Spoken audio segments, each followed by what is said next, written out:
Hello,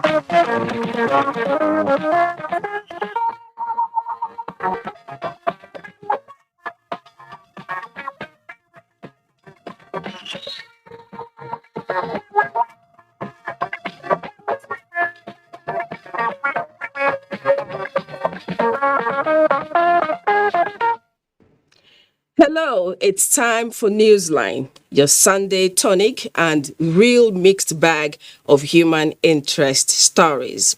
The right program for you and your family now. I am Jennifer Igwe, a warm welcome.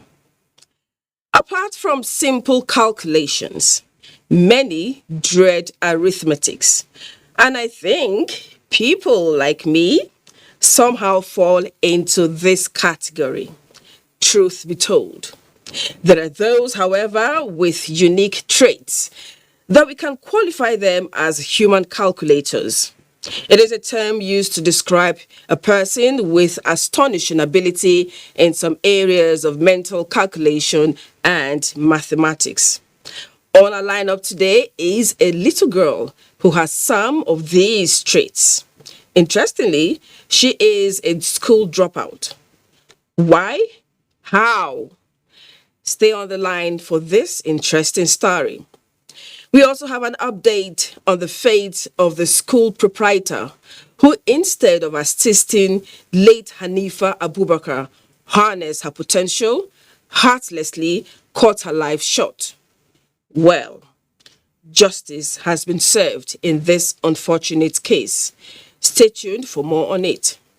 Meanwhile, a young girl's life has taken an ugly dimension after a disciplinary action by her teacher turned Ori.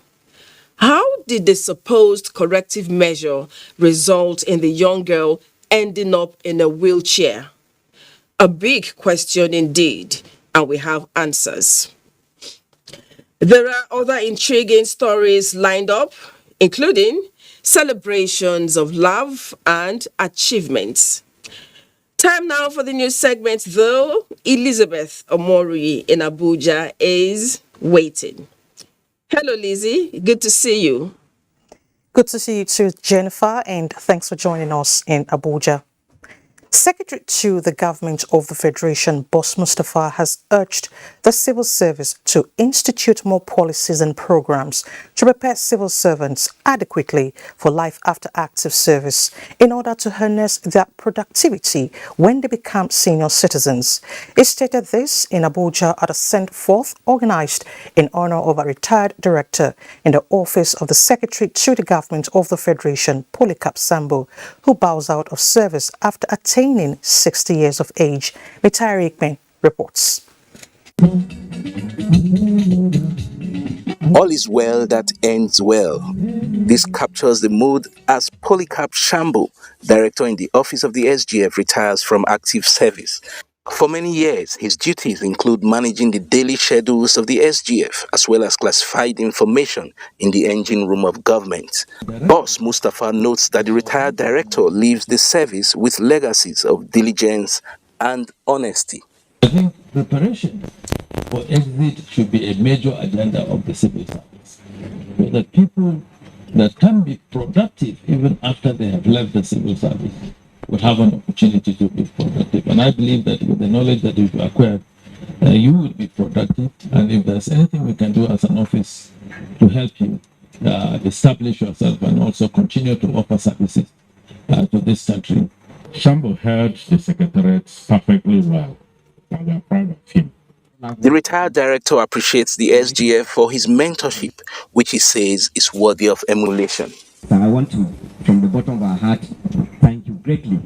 You have been a mentor, you have been a father, you have been an uncle, and the best friend we have had in the family.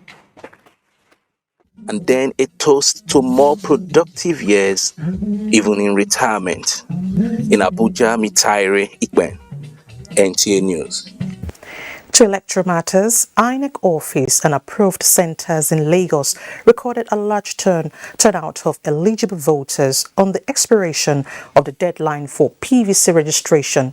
Annie Daniels, who went round town to monitor the exercise, reports that registrants are optimistic of effective participation in the 2023 general elections. Like in other centers, gaining access into the Lagos INEC office wouldn't have been possible without the intervention of few security men on ground. We are the volunteer team that volunteered ourselves to help the INEC to ensure that things works out. There are people who slept here, people wrote names. The process has been fine because they have a lot of rooms that they are taking people in to register. Some INEC staff who declined speaking on camera said the crowd is as a result of eligible registrants who were brought from as far as Ojo, Badagry and environs to the INEC office here in Yaba for registration. We were told that registering here, you have the right to choose a location where you can vote. So I don't think it's like before that you can't register. Where you register is where you vote. We've done 229 fresh registrations. So after this one now, they now give me a fresh list of 210. As you can see, 185 again, which will start. And this is another additional one. So it was like this yesterday. It's been like this for the past 2 weeks. It's better they should still liaise with the government to see whether they will extend it more, because without that they cannot be able to meet up. Although the exercise is seamless, there is, however, doubt from both the INEC staff and registrants the possibility of getting everybody here and even in other centers registered today. In Lagos, Annie Daniels, NTA News.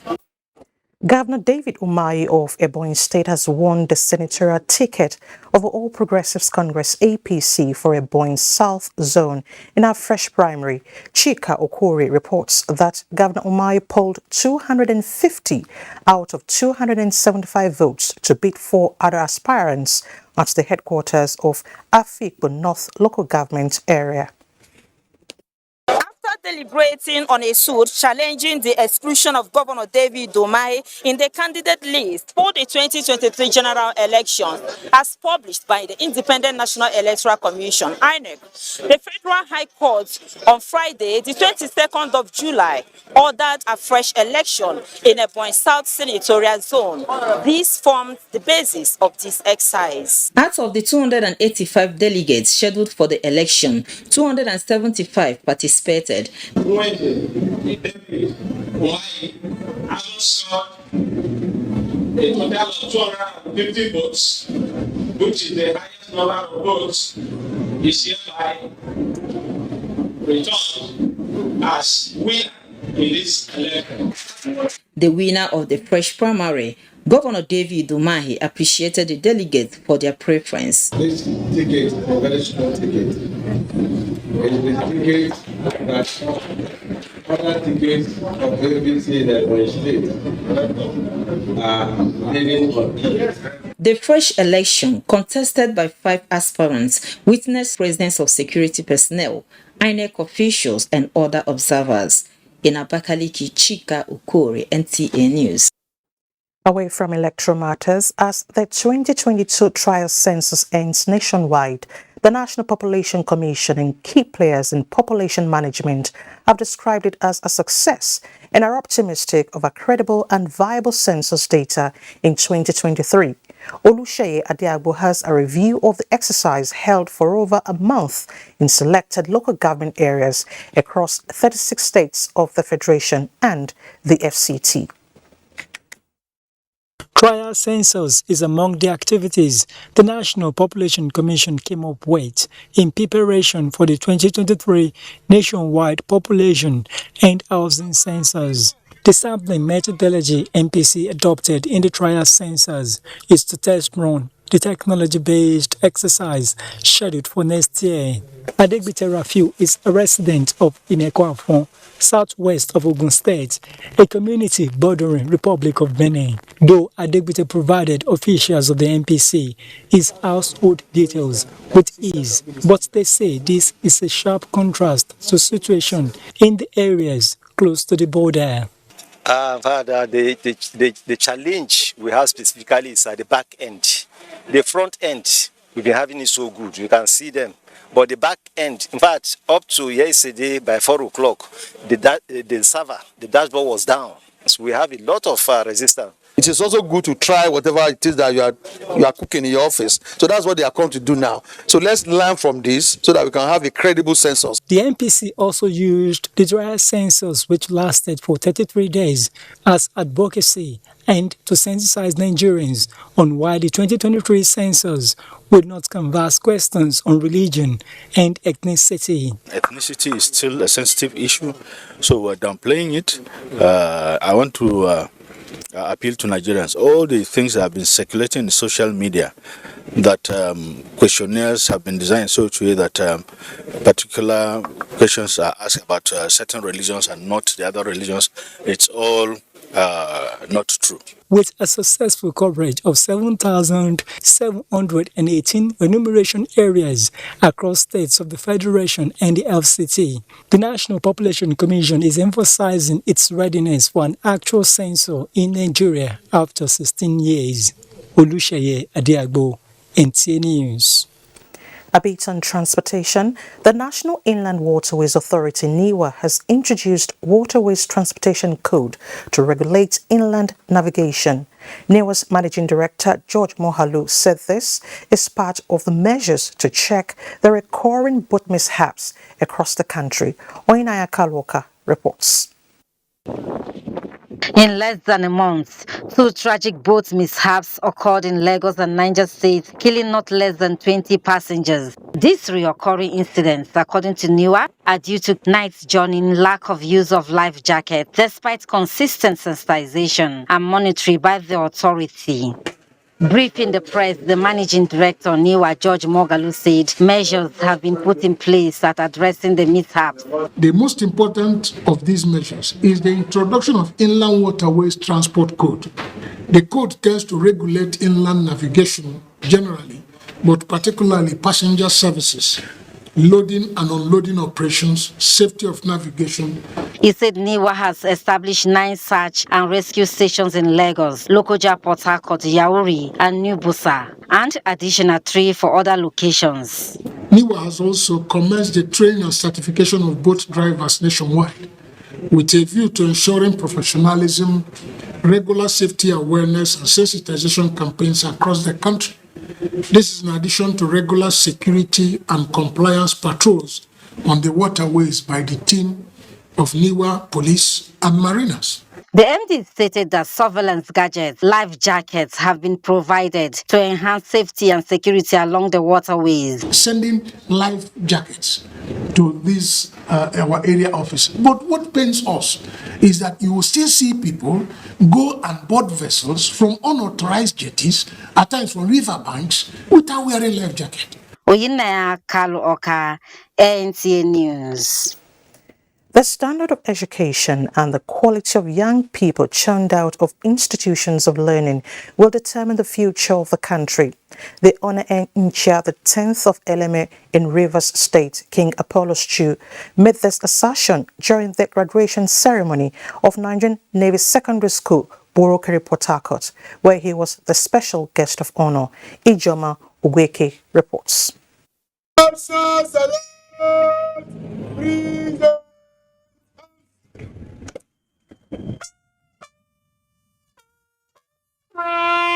That inspection of guard of honor mounted by students of the Nigerian Navy Secondary School, Port Harcourt, kicked off the ceremony as King Apollos II arrived the venue in grand style. The 206 graduating students were enlightened on steps to take to enable them pursue their career diligently for optimum benefit of the country. King Chu was optimistic that the future of the country is bright if young people channel their energy towards building their capacity. Nigeria is waiting for you. You are the redeemer. You are the hope of this country to change the narrative.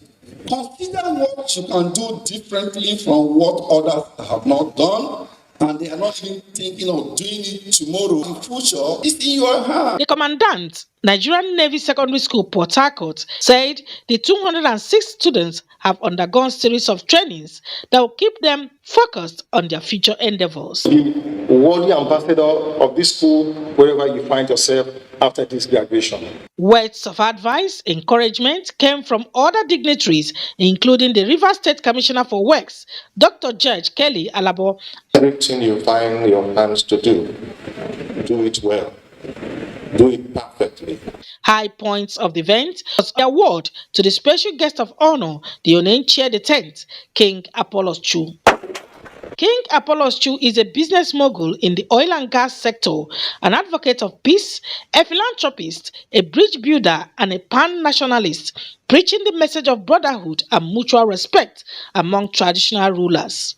Nigerian Navy Secondary School, Port Harcourt, statutorily established in April 1994, is the third of the 7 welfare secondary schools owned and run by the Nigerian Navy. In Port Harcourt, Ijomu Gweke, NTA News. Kogi State Governor Yaya Bello has suspended the Ohi of Eganyan Chairman Ajaokuta Traditional Era Council, His Royal Highness Alhaji Musa Isa Achuja, with immediate effect. The governor, in a letter directed to the Commissioner for Local Government and Chieftains Affairs, directed that the chairman of Ajaokuta Local Government Area, Mustafa Akaaba, be queried over some recent security breaches within the axis and is expected to be suspended. The suspension of the traditional ruler, the statement adds, is also in connection with the security breach which led to the untimely death of some security personnel in the same locale while on official engagement. The governor strongly warns against any form of connivance with criminal elements, reiterating the state government's commitment to deal ruthlessly with anyone who engages in such nefarious activities, no matter how highly placed. The statement also adds that all unofficial movements of local government council chairmen out of their territories without due process are now to be restricted. 11 Nigerian students from 8 schools who emerged winners in the world in June and November 2021 Cambridge examination have again proven that Nigerian students can compete favorably in the global educational space.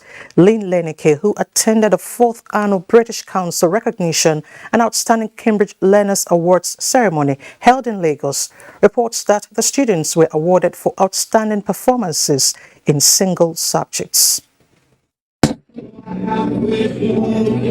That tone indicates that Nigerians are soaring high in making their country proud after the success story in the sporting sector, with a Nigerian beating the record in 100 meters hurdles.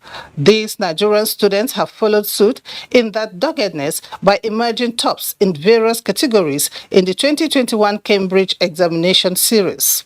But math has always been one of my favorite subjects, so it always came very easily to me.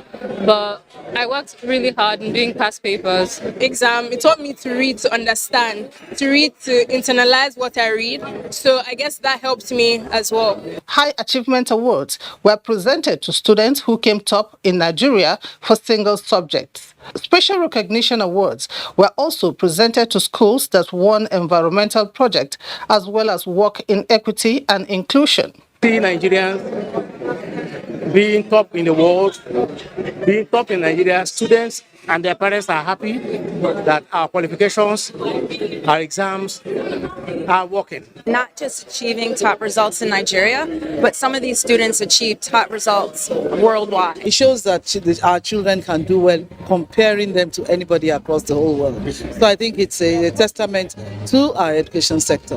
21st century skills, critical thinking, team building, leadership, communication, analytical thinking, really important in the world of work. Softer skills to help young people thrive in their futures.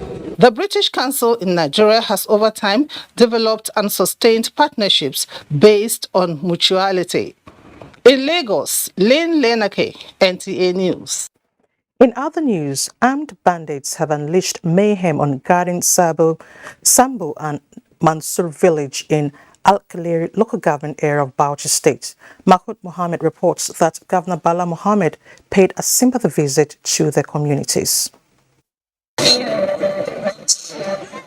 This is Governor Bala Muhammad's visit to Garin Sambu and Mansur village in Al-Kaleru local government area of Bauchi State. Visit is on the heels of the recent attacks on the communities by bandits, where one person was killed and 3 abducted. I feel very sad of what is happening. We have taken Governor Bala Muhammad says the government is aware of the involvement of some community members and traditional title holders in the criminal act. We are going to form a strong vigilante arising from the law that we have signed as a government, and we are going to employ some of your youth to carry our destinies in your hands. Very soon we are going to commence this process. He therefore called on members of the communities to assist in providing intelligence report to security agencies in the state. In Bauchi, Mahmoud Muhammad, NTA News. To sports now, Team Nigeria picks up 2 more medals on day 3 of the Commonwealth Games, with more expected to trickle in days ahead. Let's now join Daniel Aderiyi for more on the Commonwealth Games.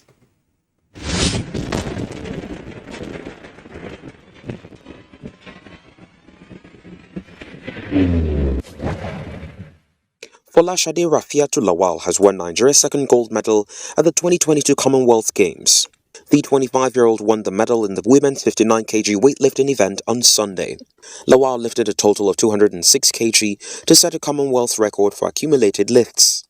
She also set the Commonwealth record in the snatch category after lifting 90 kg for her first lift. In the men's category, Edidi Ongumofia on Sunday clinched bronze medal for Nigeria in weightlifting at the ongoing Birmingham 2022 Commonwealth Games in the men's 67 kg category. Umofia lifted a combined 290 kg in the snatch and clean and jerk to get on the podium. Umofia was beaten to the gold medal by India's Jeremy Larenunga, who had a lift of 300 kg, a games record. And in table tennis, Nigeria's men's team have qualified for the semi-finals in the table tennis event of the Birmingham 2022 Commonwealth Games. Led by Quadri Aruna, the Nigerian team edged Malaysia 3-2 in the doubles and singles to advance into the last 4.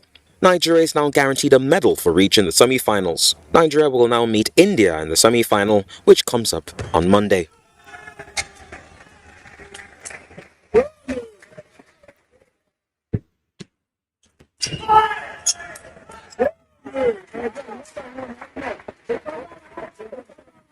At the time of filing this report, Australia occupied top spot on the medals table. Hosts England play catch-up in 2nd place, while New Zealand breezed down the necks of hosts in 3rd. Team Nigeria sit in joint 8th position with Malaysia, with 2 gold medals and a bronze.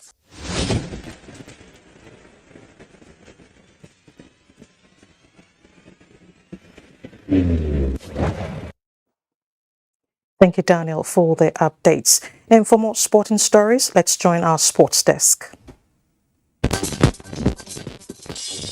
England created history when Chloe Kelly's extra-time goal saw them win their first major women's tournament on a dramatic day at Wembley Stadium in the Euro 2022 final against old rivals and 8-time champions Germany. Kelly, who came on as a substitute, poked home a loose ball from a corner to send a record crowd of 87,192 into a frenzy with minutes to go.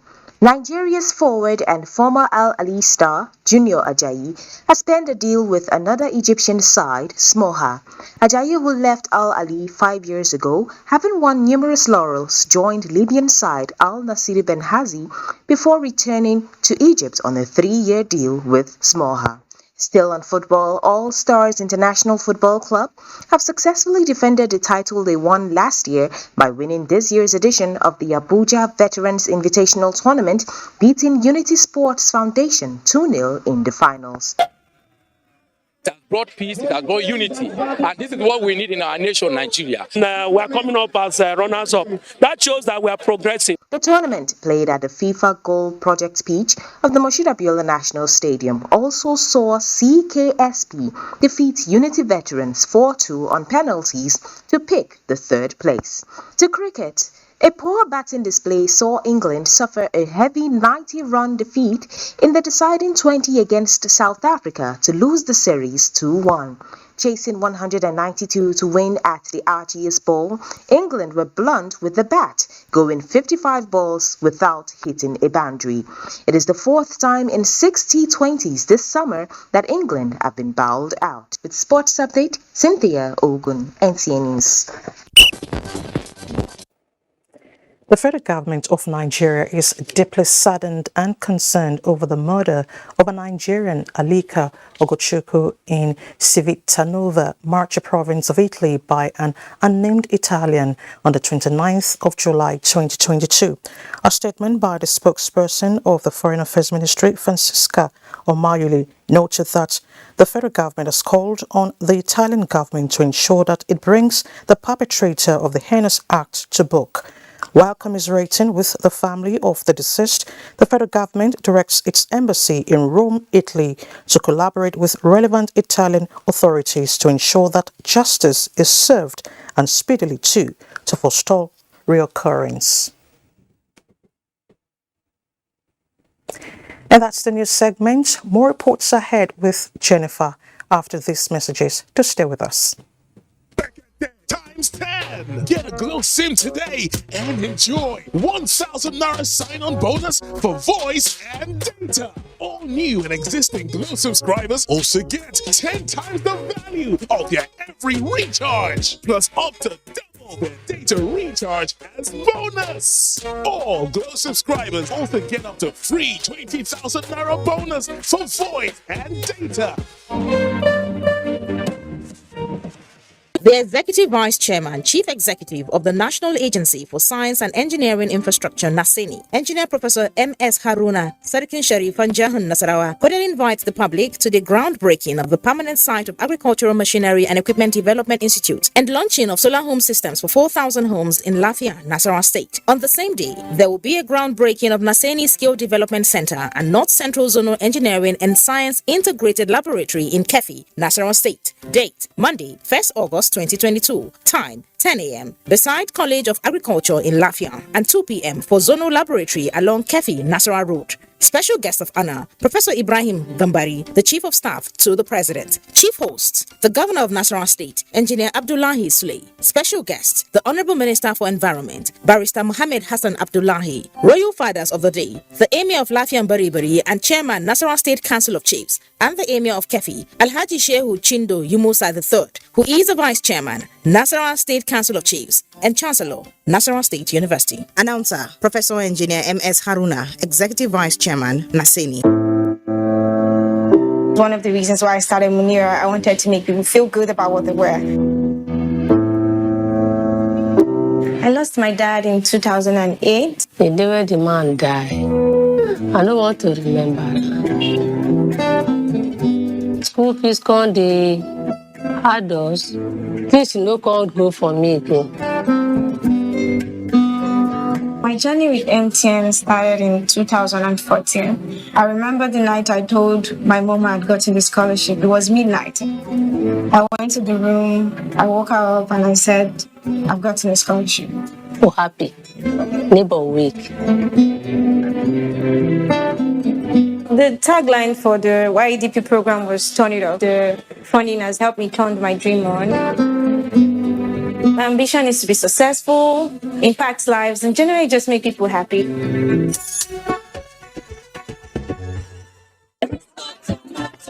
Madam, give me a Risco tomato paste. See, instead, I will give you buttered tomato. Ah, Mbano, Otio, Babu. Be like saying that people like you, the wicked our country people. You see this Risco, They take correct natural ingredients, make them. If not made in Nigeria, like a Risco, Richiku, or Nachiko tomato paste, get many benefits. It help grow our economy. And drop plenty of put them inside mouth is sweet and it dig the one for body. Buy a Risco, Richico, or Nachiko 100% natural tomato paste. Buy made in Nigeria. Buy a Risco product. Just a moment. The refrigerator. Hello? Sunday! Sunday! Yes, my guy. Come. 1,000 naira. Buy me NTA recharge card. You heard what I said? Thank you. Sunday don't finish me. I say 1,000 naira recharge card. You carry 8,000 naira of my money, go load up. Because money in your hand, Abi. Oga, no. As I load the 1,000 naira, I use Airtel over Jara, turn them to 8,000 naira, just like that. 8 times the value of any recharge, plus double data and 1,000 naira activation bonus when you buy a new SIM. Sunday, go buy us. And make sure say they put over Jara for you. Airtel, the smartphone network.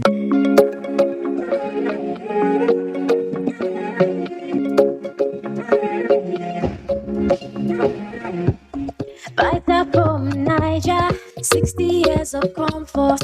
Quality is Vita,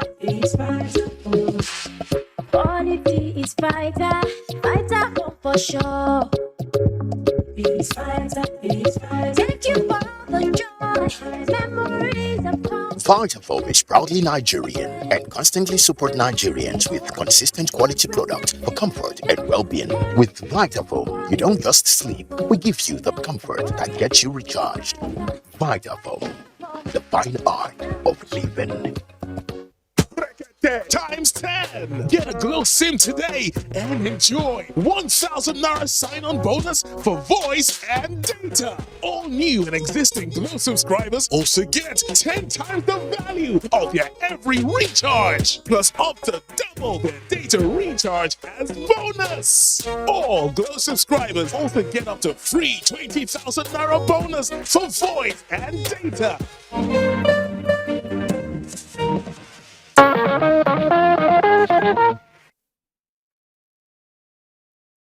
Welcome back. Now we start with sports and a very pleasant story. Nigeria's Toby Amoson is one of the star athletes at the 2022 Commonwealth Games in search of glory for self and country. As the podium potential set for action in Birmingham, Ken Imabudike reminiscence on her humble but ambitious beginning to stardom.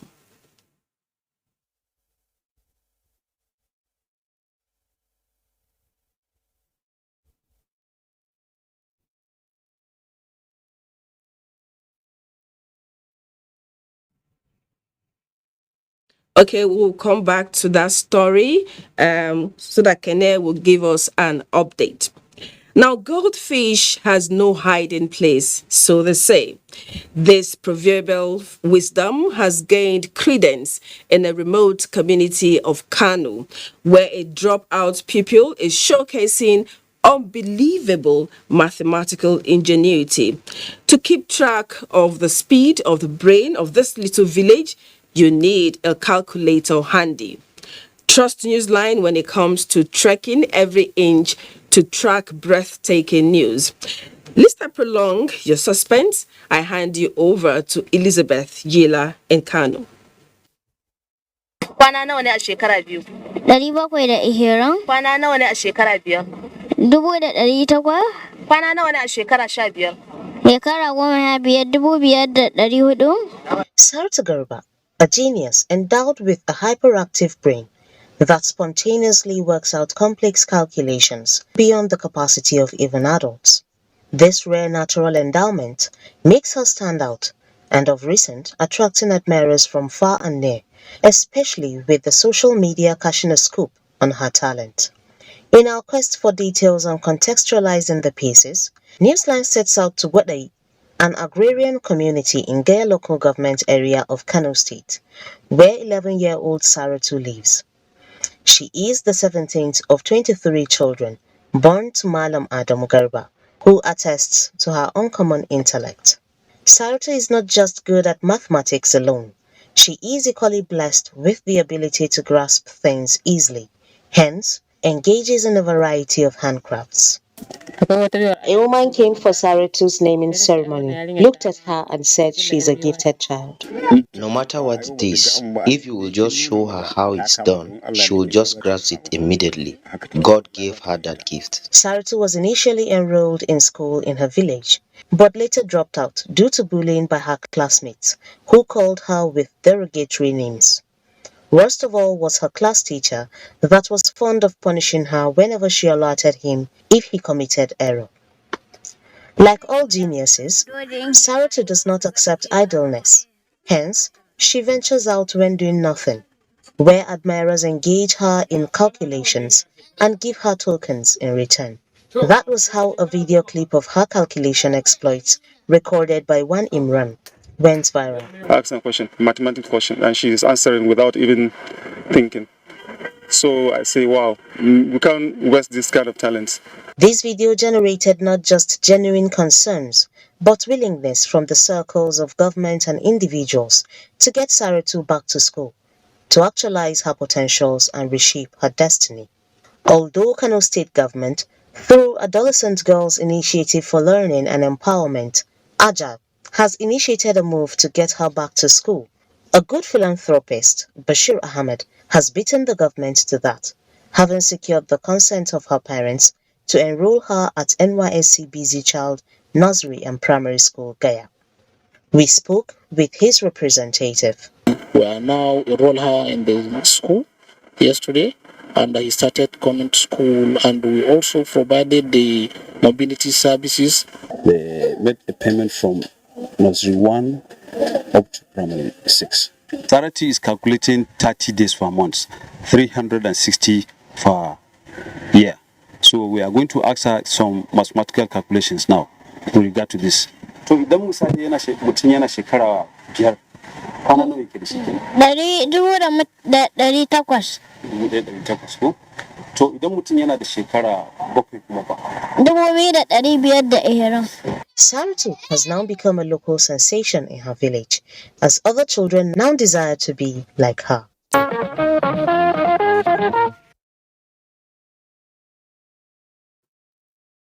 That talent must not be wasted. And I think she has traits of a human calculator. We need to work on her. Curiosity is often said to be the mother of invention, and this has brought life to a poor family in Maiduguri, the Borno state capital, struggling to earn a living. Young, artistic, and talented 13-year-old Musa Sani, who attends a local Islamaya school, has designed a replica of the first Maiduguri flyover using mud, and he does this at his leisure. Little did he know that his creativity would make him a celebrity after it attracted the attention of the state governor, Babangana Umara Zulum. Yagumsu Bukar is a guide on this package. The first ever Maiduguri custom flyover constructed along Dikwa Road by the Zulum administration was born out of the desire to decongest traffic flow being experienced for years on that axis, thereby not only bringing ease of movement for commuters plying the road, but also beautifying the area. Musa Sani was a primary 3 pupil at a community Islamia school in a suburb of Gangi area of the metropolis, whose artistic innovation on the Maiduguri flyover attracted the attention of Borno State Governor to support his less privileged parents with scholarship of over 5 million naira to further his education from primary up to secondary school level at a private school in Maiduguri. We urge his other colleagues to emulate Musa, leaders of thought, both from the public and private sector, to really come into aid. We have so many of talented young individuals who have not really found the wherewithal to further their education. This creativity took him only 3 days to mold and construct the replica of the custom flyover. One fascinating thing about this young talented boy is his ability to impact in lives of his new classmates, as attested to by Mohammed Umati, in class by making drawings that we will try to even draw, but we can't. But he used to help us to try to do it. He uses drawings to express himself. He drew two officers each holding a gun and then the other culprit in a state of arrest. His ability to assist his classmates when it comes to creativity prompted the proprietress of the school to place him on stipend. We are allowing him to be as innovative as possible. We are supporting him by actually even encouraging him to teach other students the trade of craft. His father, who is a commercial tricycle driver, thanked Governor Zulum for changing the fortunes of his child and bringing the family to limelight.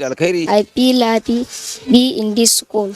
If only all gifted and talented young children will have this golden opportunity just like little Musa, the society will be a world full of innovators.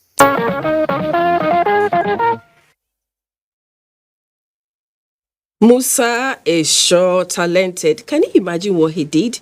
And with just mud? Imagine him some years time after he'd gone to maybe studying architecture or something like that. Talent there. To Hanifa Abubakar. The gruesome murder of Litu Hanifa in Kano by her school proprietor is one of the unforgettable crimes Nigerians will painfully live to remember.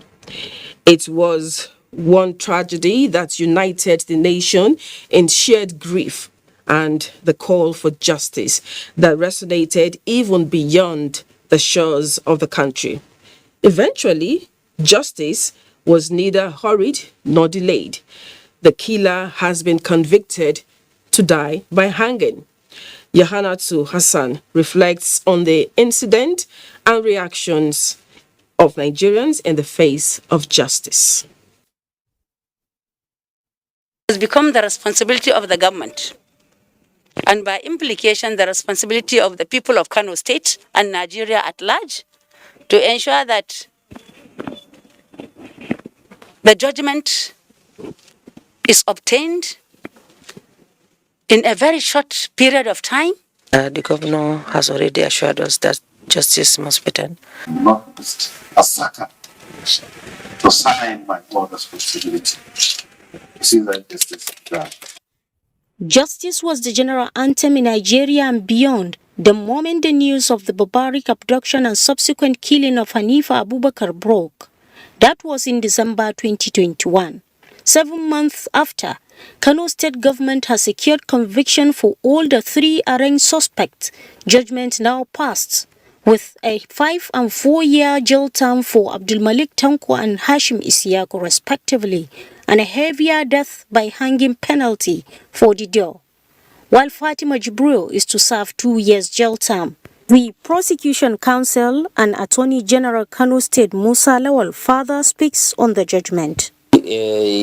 Definitely when there are 2 sentences, usually, especially when the court does not make any pronouncement whether it is to be concurrently or consecutively, then the bigger punishment will take precedence, and in this instance it's a death sentence, so there is no need for people to worry about. Death sentence will take precedence. Whether on the Court of Appeal or at the Supreme Court, we're going to ensure that it is quickly dispensed with, just as it has been done at the lower court. More people have continued to react to the judgment, with relatives and friends paying visit to parents of late Hanifa. Daddy, sweet. I give her sweet. I give her everything I want to give her. Everything. I feel so much worried about her more than my children say. All what we want is for the governor to sign for their killing. We don't even want them to serve the jail term. We thank God. I'm grateful that at the tail end of this long case, justice has prevailed, and I believe justice has been served. So I'm speechless, really. I don't have enough words to show my appreciation. The unfortunate incidents our parents say will remain fresh in their memories, as our father still imagines seeing late Hanifa sitting in their sitting room, a memory he says will remain indelible. Late Hanifa is the only child Abubakar and his wife are blessed with in their 22 years of marriage.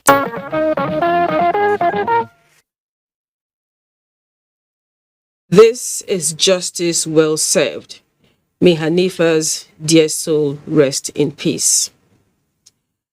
Our next story is a case of disciplinary measure turned sour. A female student of Rochas Foundation College, Zaria, has sustained spinal cord injury after she was brutalized by her teacher. Tina Toro reports that the student is now incapacitated and her dream to acquire Western education is in jeopardy. It looks like a normal day for 17-year-old Hawa Salihu in school, but unknown to her, it was going to be tragic for her because from the moment of her encounter with Isa Muhammad, a mathematics teacher, her life will change. Now she's confined to this discomforting situation after using a stick allegedly to hit her at the back of her neck. Teaching us mathematics, and he asked us to stop writing until he finished the explanation. And my seatmate is copying notes. He asked us to stop copying the note. She refused to stop. I'm trying to collect her pen. Our math teacher returned and see us. He asked us to kneel down. When he asked us to kneel down, he picked a big stick. He beat us with that big stick. He beat me in my neck. Hawa was taken to the Ahmadu Bello University Teaching Hospital for medical attention, which was discovered that her condition has worsened because she sustained spinal cord injury on account of the punishment meted on her in the school. But Hawa's father is in dilemma because the school authority refused to accept that disciplinary action taken against his daughter by her teacher, Ista Muhammad, led to her current situation. The lawyer wrote what is called a demand letter to the school. He's demanding them to come and pay the expenses and they should continue with whatever comes after. And he gave them 7 days. If they refuse to respond, we are going to the court.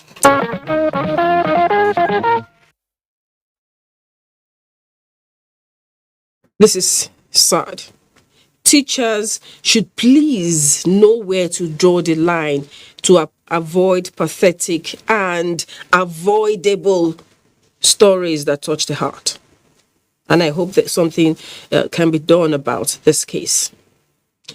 Now, it is the joy of every parent to see their children grow in learning and character. The 21st graduation ceremony of the El Amin International Secondary School, El Amin International School Abuja, was another opportunity to showcase the quality of the tutelage of that learners pass through in the institution in preparation for life's challenges. Ekene Ndule reports.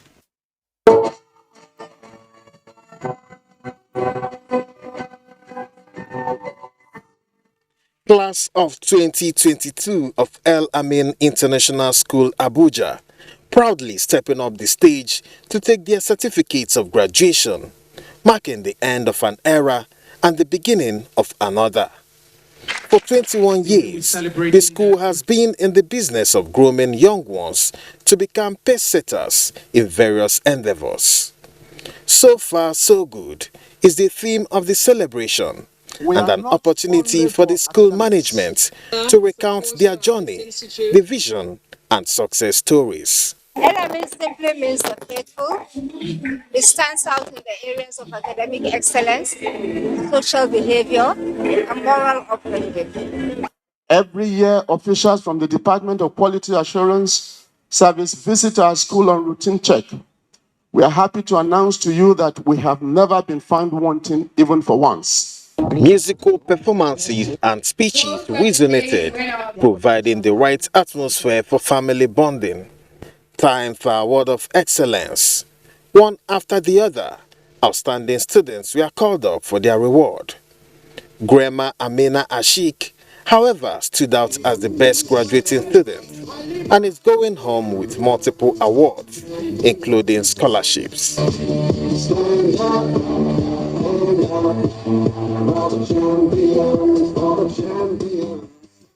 The smiles on the faces of parents are palpable, looking at how far these young ones have come.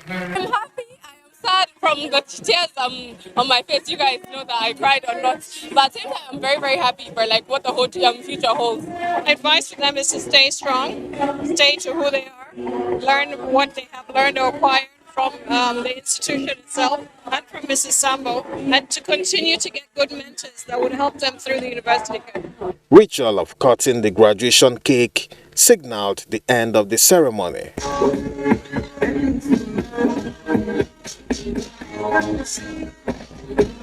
But as they take their leave, so much is expected of these young ones as they move on to the next stage.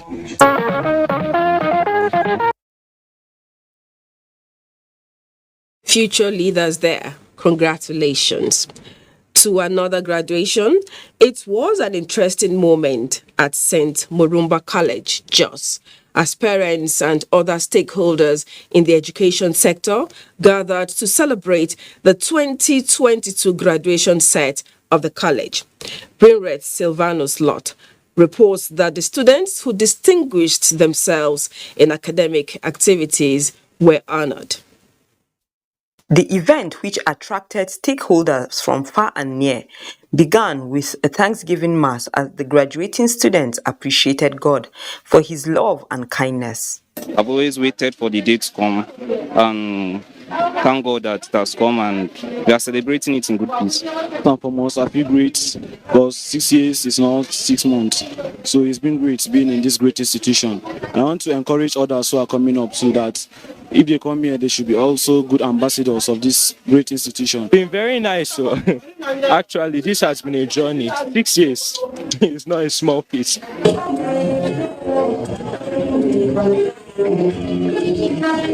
Speeches bordered on investing in education in view of its role in the socio-economic development of the country.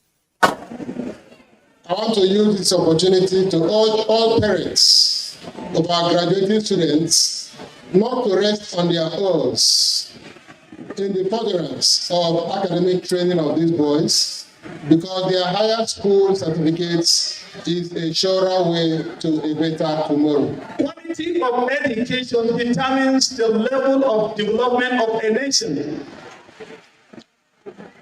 Developed nations of the world from history, we talk about the G8 nations and other nations like that.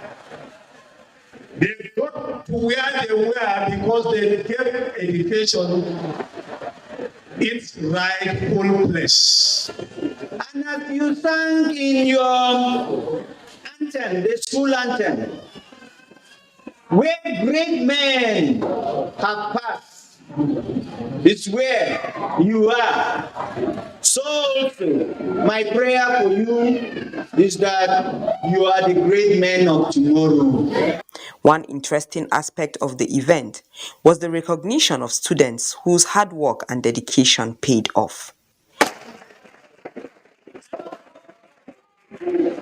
I give God the glory because He has been seeing me through, and what the kids have been doing, I've been pleased with it. That is why I'm happy. They would have graduated since last year because of the COVID-19, but we thank God that we are here, sound and healthy. In fact, we say thank you for the grace of God and His faithfulness on these children. The school's magazine and yearbook were unveiled and launched.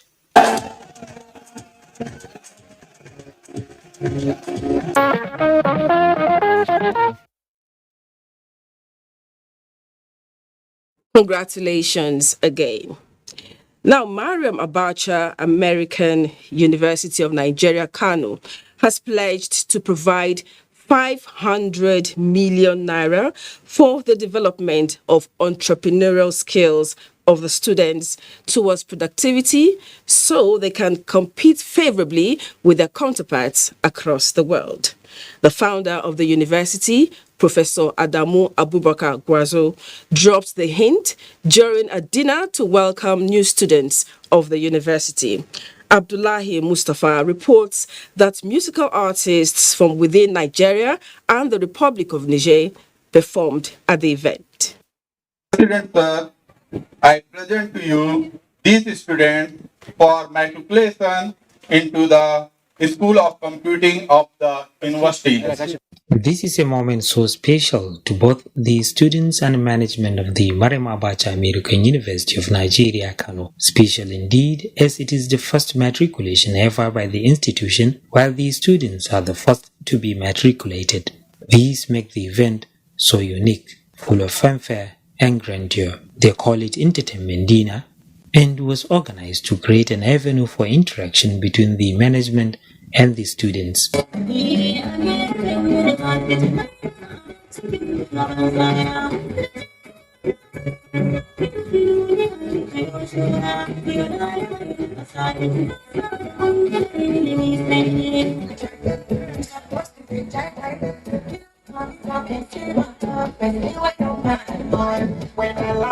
It has really been nice coming together from various departments, and basically the entertainments have been amazing. Everything went smoothly, alhamdulillah, and we hope to see our younger ones here next year. It is to also enable them socialize and make new friends whilst getting set for a journey to the world of advanced education. I'm thankful to the founder because he's trying his best to be friendly with us, to be, nice and everything. It's a privilege for me to say thank you very much for Adamu Abubakar Gwarzo for giving me the opportunity to be part of the PhD student under his scholarship. We are very happy and everybody is happy too. We are enjoying ourselves.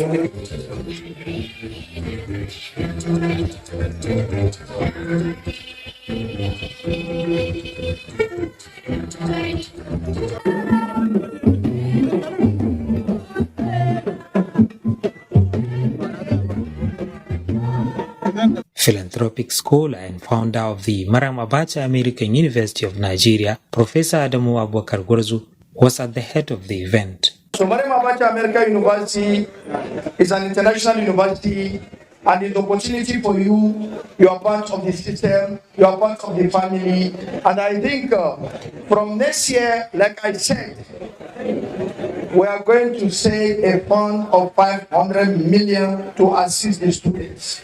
These cheering words were greeted with thunderous ovation from the students and the performing artists.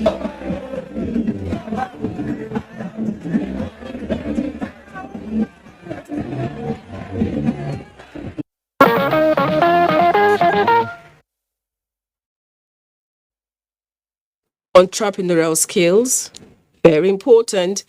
Time for a break. I'll be back soon. Your line blocked? Then move to Glow. And experience extraordinary value with Brexit times 10. Simple. Get 10 times or every airtime recharge, up to double your data, and free 1,000 naira welcome credit. And it's for new and existing Glow customers. 10 times the value of every recharge you make. Get it only on Glow. Dial *777# or get a Glow SIM today with Glow Brexit times 10. Thank you, Glow. This food is delicious. Can I have my bitters now? Okay.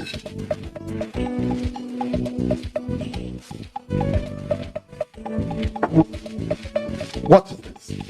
Is this my bottle of bitters? Yes. Any problem? Any problem? No. I'm not going to take them. I want my yo-yo bitters now. Darling, but that is bitter.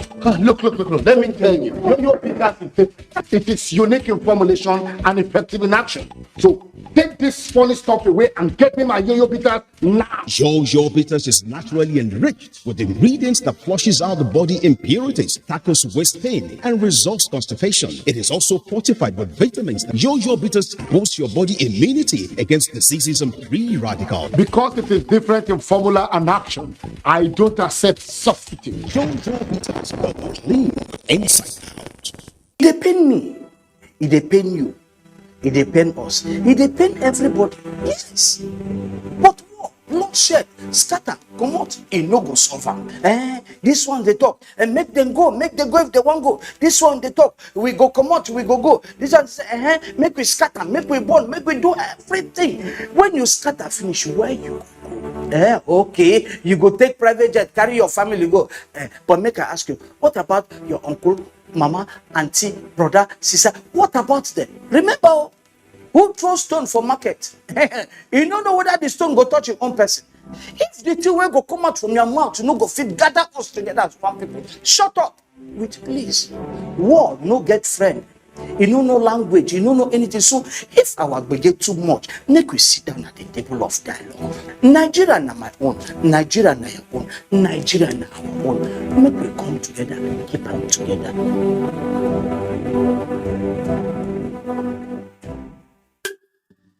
Introducing Jado Cooking Oil, a quality cooking oil for tasty and sumptuous meals made with 100% pure soya. It is rich in cooking, fortified with essential vitamins needed for the nourishment of the body. Jado Cooking Oil comes in different sizes, ranging from 1 liter, 3 liters, 5 liters, 10 liters, 25 liters, and also in a sachet. Jado Cooking Oil is available in any supermarket nearest to you. To order now, call 0903 364 3330 and it will be delivered to you anywhere in Nigeria. For more details, visit our website www.jadooil.ng. Jado Cooking Oil, quality oil for tasty meals.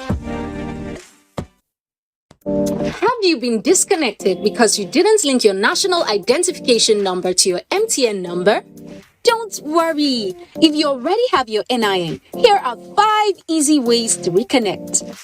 1. Dial *785 hash. 2. Text your NIN to 785. 3. Use WhatsApp to chat with Ziggy. 4. Use the My MTN NG app. 5. Visit mtn.ng/NIN. Whatever method you choose, make sure you get a confirmation message. If you don't have an NIN, simply visit www.mtn.ng to book an appointment, or just walk into an MTN store or NIMC center near you. What are we doing today? A peak protein breakfast. Get a great day. How do I know? Because my daddy goes to his work feeling good and always with a smile. Mommy is always filled with confidence. My sister is always in tune. And for me, learning new things becomes absolute fun. Because all day every day, the peak goes on. Start your day. Great protein breakfast. Peak. Reach for your peak. Is your line blocked? Then move to Glow. And experience extraordinary value with Bracketed times 10. Simple. Get 10 times for every airtime recharge. Up to double your data and free 1,000 naira welcome credit. And it's for new and existing Glow customers. 10 times the value of every recharge you make. Get it only on Glow. Dial *777 hash or get a Glow SIM today with Glow Bracketed times 10. Thank you, Glow.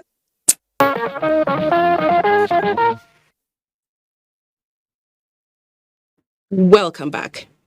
Nigeria's Toby, now we're going back to her story. I talked about it earlier. Nigeria's Toby Amosun is one of the star athletes at the 2022 Commonwealth Games in search of glory for self and country. As the podium potential sets for action in Birmingham, Kene Imabodike reminiscence on her humble but ambitious beginning to stardom. After series of attempts, Oluwatobiloba Amoson broke a familiar jinx in as many years, becoming a world record holder and a world champion in the women's 100 meters hurdles. A fourth-placed finisher at both the 2019 World Athletics Championships and the delayed 2020 Tokyo Olympics, the 25-year-old Nigerian's persistence has finally seen her engrave her name into the track and field record books. She ran a time of 12.12 seconds, shaving almost a tenth of a second off the previous world record of 12.20 seconds in the semi-finals in Oregon, before going on to win gold in the final with a time of 12.06 seconds. Amazon now beginning to come through. So too is Anderson. Toby Amazon. And she makes history by becoming Nigeria's first world champion. Yet, Toby Amuson's journey into athletics started as somewhat of an accident at Our Lady of Apostles Secondary School in Ogun State. She was part of the school football team. So during the practice session, they discovered that she could run, and they advised her to concentrate on athletics. She's been part of the school relay team right from her junior school and has been running very well till she graduated. A few months ago, she organized a competition. She sponsored a competition at the stadium here, 4x400 meters and 4x200 meters. Her alma mater came first in the 4x400, so it runs in the vein of Our Lady of Apostles. She went on to make the national squad for the 2013 Africa Youth Games in Nigeria, missing out on a place on the relay team, and went on to win a bronze in the long jump instead. My first encounter with Toby Amuson, I think back in 2013 thereabout. We as coaches did a thorough job on the athlete that were invited to camp. That's where basically I met Toby first, and she came into the camp with a 14.6, 14.7 thereabout. By the end of the camp, after going for the youth games in Warri, I think Toby ran a 13.9. Toby Amuson had to overcome doubts from officials in Nigerian athletics before picking up her first senior hurdles title at the African Games in Congo-Brazzaville in 2015. In 2018, she won gold in the 100 meters hurdles at the Commonwealth Games in Australia, and later the same year took her first African Championships title on home soil in Asaba. Ijebu land, they both produce athletes of global repute. And Toby, he just continue. He's continuing. She just continue with the character of Ogun State, and especially of Ijebu. The games currently going on in Birmingham is a familiar terrain for Toby Amuson, and it will be interesting to watch the newly minted world champion and record holder assert her authority amongst peers.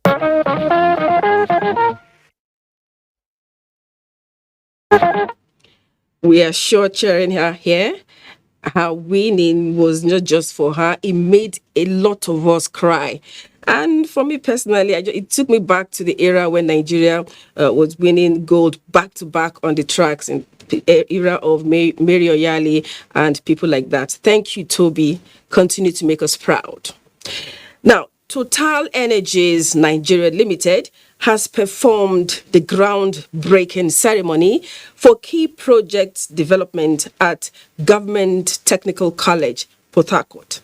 The projects are designed to help improve the school's standard and equip the students with vocational life skills. Kingsley Amajiri reports. Government Technical College Port Harcourt was established in 1970 to train students in vocational education. The school trains students in mechanical and computer engineering, painting and decoration, electrical installation, motor mechanic, among others. Total Energies Nigerian Limited intervention consists of a technical workshop, a 200-bed hostel, and a 25-block classroom in fulfillment of the company's commitment to human capital development. By this project, Total Energies Nigerian Limited would be contributing to upgrading the standard of the college infrastructure, create good learning atmosphere, and providing improved living environment for students. We are embarking on the projects under our EK Offshore Development Project. It represents our full alignment with the initiative of NTA Board to develop technical expertise and professionalism in the Nigerian oil and gas sector. Rivers State Government is delighted with Total Energy's corporate social responsibility projects in the education sector, as it would further help deepen the quality of education in the state. We assure you that at the Ministry of Education, we do all that's needed to provide enabling environment for the timely completion of this project. Executive Secretary, Nigerian Content Development and Monitoring Board, represented, said Total Energies Nigeria Limited has demonstrated commitment to developing Nigerian local content. Indeed, the action today is a source of great happiness to everyone associated with the Government Technical College Port Harcourt, and inspires us indeed to continue to do that which we know how to do in terms of local content growth. The representative of Total Energies Managing Director led other dignitaries to officially perform the groundbreaking ceremony.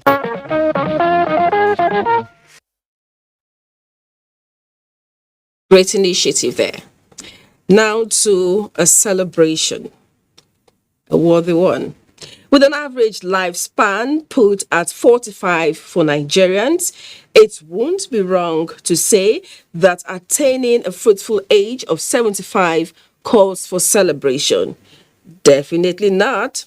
It was therefore not a surprise when people from all walks of life came together to celebrate one of Nigeria's finest, Erelu Abiola Dosunmu, one strong force to reckon with in Nigeria and Lagos State in particular.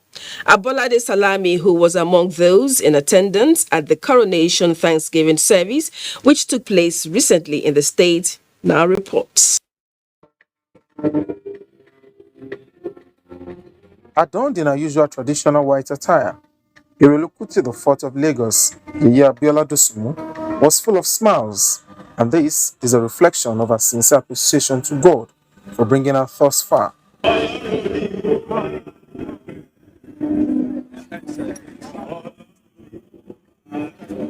believe if you are faithful and you take everything in your stride and put your trust in Him, absolutely, you will reap great reward. Today I feel grateful, I feel happy, I feel fulfilled because God has been kind to me. At Our Lady of Perpetual Help Catholic Church, officiating priest in his sermon prayed for a renewed strength for Yeye Abiola Dosunmu as she progresses in life through all endeavors, most especially now that she's wearing a big cap as the Yeye Odua of the source. The scripture that have been proclaimed this evening is not talking about thanksgiving. Indeed, it really has a reason to give thanks to God. From the church premises, all attention moved to the venue of a coronation celebration.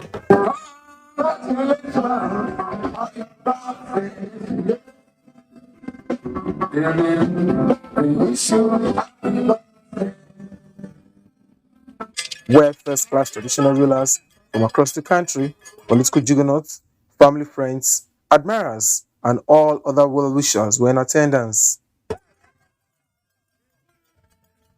The event was devoid of speeches, while dance steps and merriment from the celebrants and our guests became more resounding.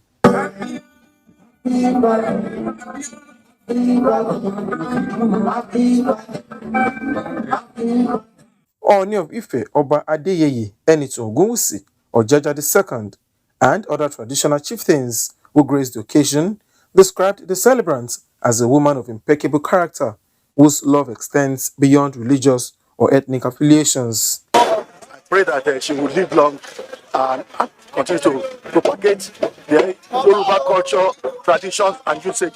She's somebody that is well accepted, by men and women, not only in Nigeria, but all over the world. The septuagenarian, who could not wish for anything less, was full of gratitude to God as she cut a beautiful birthday cake to the admiration of all in attendance. Step into big shoes, and I need all the wherewithal, goodwill of good people, and of course the grace of God and the wisdom of Solomon to be able to do it. And I believe God will endow me to do it creditably. The crown of Yeye Odua of the source, the celebrant, Chief Abiola Dosunmu, said, will be used to propagate the need for one indivisible country.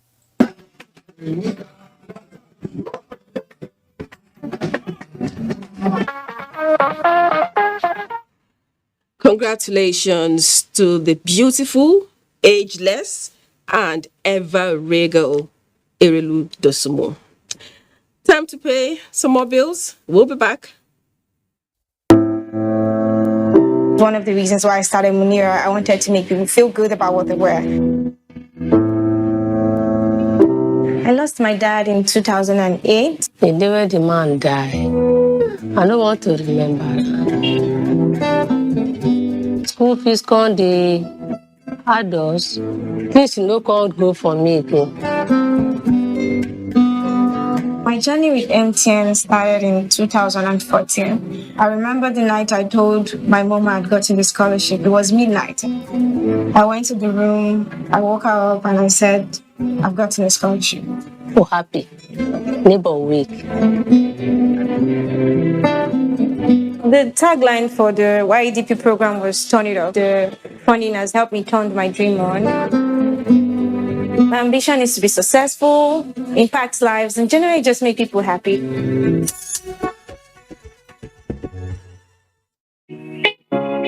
It's been a long day, and nothing could feel better than sleeping comfortably. So relax. You won't be bothered by leakage or irritation tonight.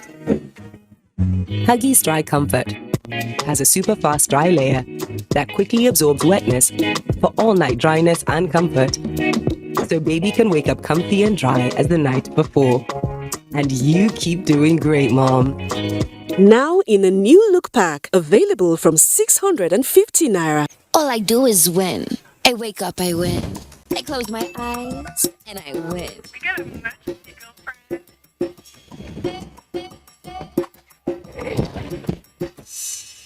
Keep up on me, come on, let's go.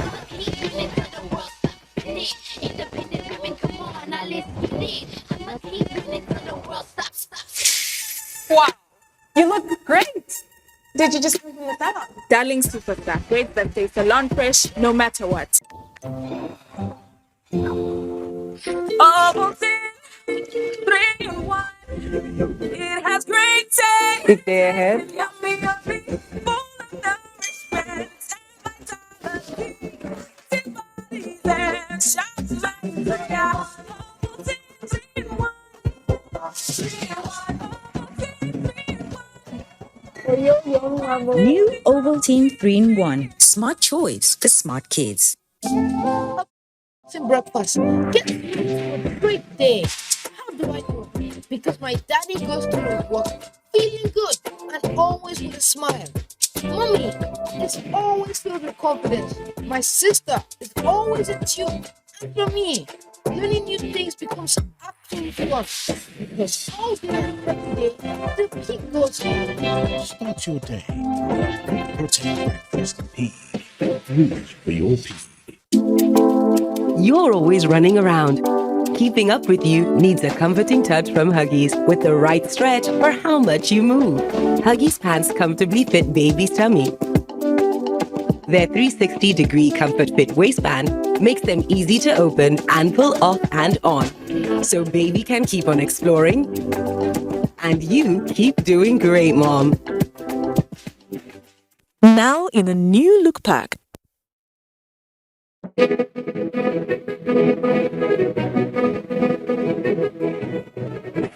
How did I get here? It all started shortly after I graduated from MSTC, the Model Skills Training Center, with a certificate in ICT. I successfully developed a data management program that has been called the software of the future. Thanks to its success, everyone wants it. And as you can see, now everyone wants me. But I'm not alone. The skills training programs at MSTC are equipping young Nigerians to become the next big success story. Whether it's ICT, mechatronics, facility technology, electronics and computer networking, or Culinary studies. A certificate at MSTC is the way of the future. And just like me, There he is. everyone will want you to. NTA, developing the nation's human resource. Is it the way that you look at me? Or the ways that you make me feel? 'Cause I just wanna get indulged. I feel so overwhelmed with your touch and taking me all the way to the moon. To get indulged. For the best, my inclination never goes either. I just love it for it. If it's all dreams, let it go. Set the mood right away. But you can make me a dream. I just wanna get in.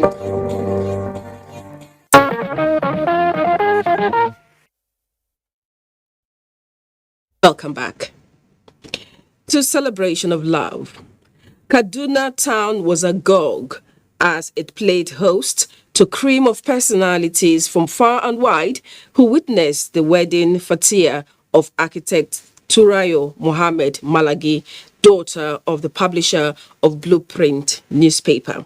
Mohammed Baba, who witnessed what transpired, reports that it was a ceremony which further cemented a long-standing cultural relationship between the people of Katsina and Bida in Niger State.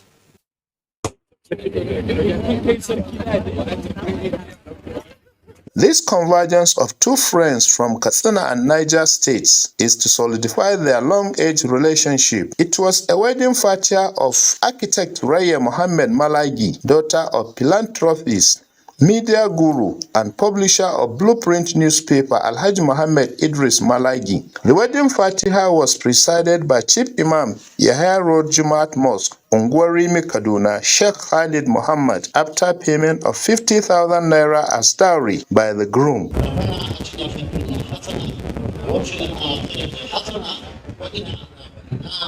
The hospitable nature of two families was displayed.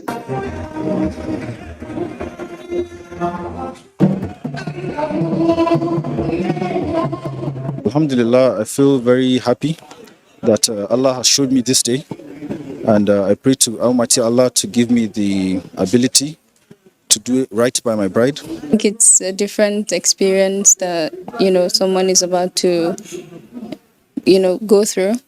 So I pray to Almighty Allah to guide me and my partner. It's a very happy moment for me. It's always a happy moment when one gives out his daughter in marriage. We thank God that Allah has brought us to this day. We wish them good luck. We wish them a very successful marriage. The happiest day of my life, Alhamdulillah. And I thank Allah for this day, and I appreciate everybody's presence. Well-wishers are not left out in lending word of advice for the couple to live a blissful marital life. My advice to them is that they should look at this marriage as ibadat. It is one of the strongest sunnah of our Prophet Muhammad sallallahu alaihi wasallam. And just like any other form of ibadat, there are the do's and don'ts.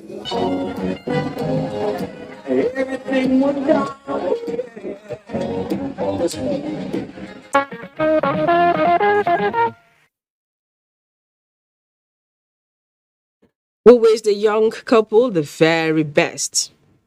To another celebration, it is often the case when love calls, distance shrinks in size and mean very little to people who really care about one another. From various parts of the country, Ikeja, the capital of Lagos State, was the destination of choice for associates and friends of media guru, High Chief Niyi Akinsuji, who gave out his daughter, Jadesola, in marriage to a heartthrob, Adeshola. Adeni Itaiwo, who witnessed this celebration of love, brought back this report.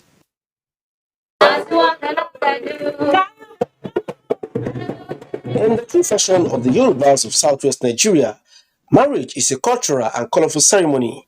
A love story between two lovebirds, Jadisola and Olushola, is bringing two families in Ondo State, the Akishijus and Adeyoses, together as one. Their wedding ceremony began with a colorful engagement where the groom's family came knocking, bearing gifts to seek the hands of the beautiful bride, Jadisola, in marriage. To the delight of the Adeyoses family and other guests, their wish was fulfilled after all marriage rites, in line with the dictates of tradition, were fulfilled.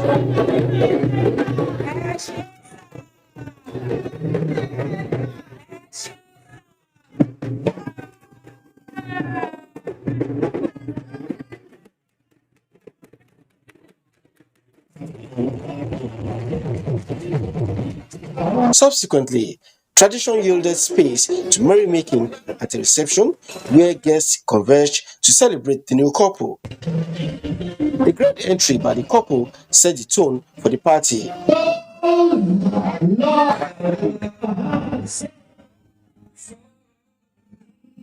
Director General of National Orientation Agency, Dr. Garba Abari, who traveled many miles from Maiduguri to attend the wedding, wore two caps as both Father of the Day and Chairman of the occasion. Dr. Abari, along with the Executive Director News of the Nigerian Television Authority, Malam Muhammad Labu, who was one of the dignitaries at the event, gave tips on how to have a successful marriage.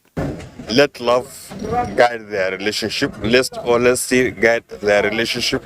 Let them be patient with one another. Parental guidance and home training, and they have imbibed in them the fear of God. So the rest is up to them to run a successful family.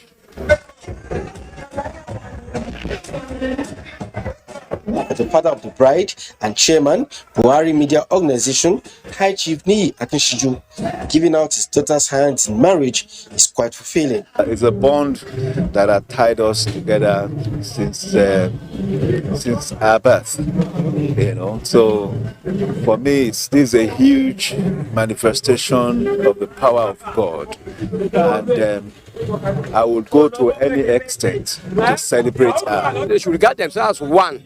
The moment they do that, it is my prayer, the marriage will be successful. As it is often the case with big things having a simple beginning, the couple met in 2012 as 100-level medical students before Cupid arrow of love struck during their National Youth Service. Very kind, she's loyal. I noticed that she's very mature. I like the way she handles issues. She's also a good Christian, so in her I found a loyal and worthy partner. My husband is a very amazing person. I would say he's God's perfect choice for me, and I'm happy we found each other.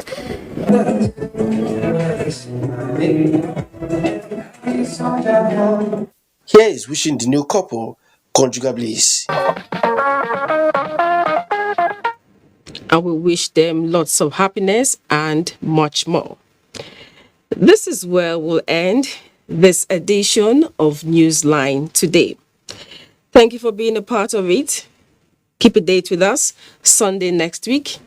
And don't forget that the fastest and easiest way to becoming a star is to connect with the NTA to stand against rape and rapists. Very important. So good night and God bless Nigeria.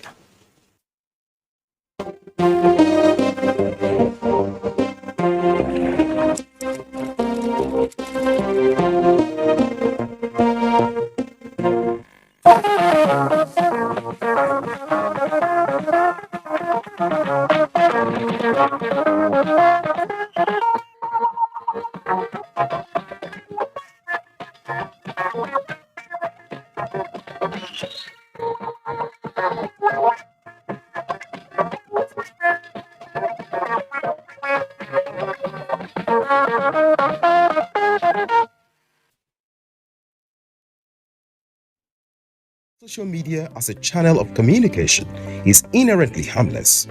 It becomes harmful and damaging when used without discretion and thoughtfulness. Bad social media users spread rumors and fake news without verification. But good social media users stop, reflect, and verify information before sharing it. Be a good social media user. Stop the spread of fake news. Verify the authenticity of your source and use social media responsibly for a better Nigeria. This message is brought to you by the Nigerian Television Authority, NTA, in collaboration with the National Orientation Agency. Information is power. Everyone wants power. So feel powerful with the NTA News mobile app, the one-stop information center. Real news at your fingertip. Be the first to report by uploading first-hand information on the U-Report link. And be the first to know by simply clicking on any of the links on the sidebar for headlines, domestic and foreign news, economy, security, politics, sports, and more. Stream live on your smartphone and tablets and stay connected. It's pretty easy. Simply download NTA News app from your Google Play Store and you're good to go. NTA News mobile app, your access to real-time information.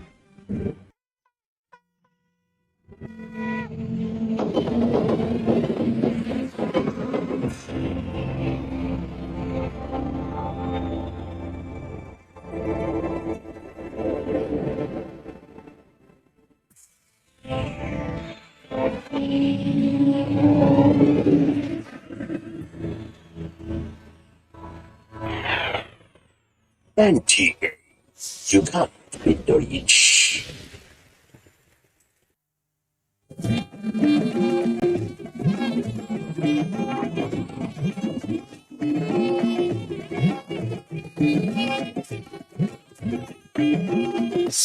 This is the network service of the NTA.